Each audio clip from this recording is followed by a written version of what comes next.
So I've always loved food, and food has always been important to me and my family, especially growing up as a Jewish Italian-American and navigating my identity through the traditions that brought my family together around food.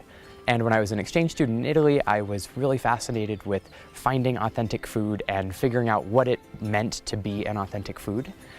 And so I looked to culinary anthropology to design a project that would bring me from the farm to the kitchen to understand how local identity and social issues are expressed through the food that we cook and eat. My name is Zach Martinucci, and the title of my project is Plate It Forward, Crafting Local Identity as Resistance Through Authentic Culinary Traditions in Bologna, Italy.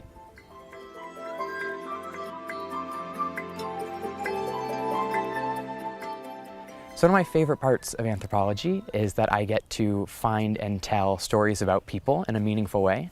And so one of my favorites from the field, as an example, is of Gemma, who is my favorite gelato maker in Bologna. And when I got to talk with her, I learned that she spends 16 hours a day making gelato, that she modestly describes as good enough, digestible, and genuine, and she likes the word genuine best of all.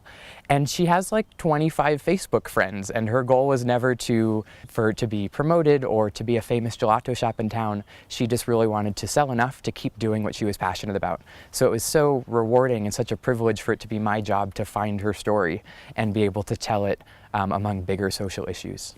One of my most memorable moments was when I was living on an agritourism and bakery out in the country, and on one of my last nights there, my host apologized to me because we were going to have to eat leftovers for dinner.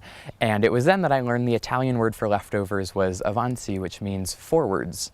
And I realized that we had been eating forwards all week, that every meal we had was comprised of ingredients that were repurposed and reinvented from a previous meal. And that really became a metaphor for how I would look at change and flexibility in tradition and identity.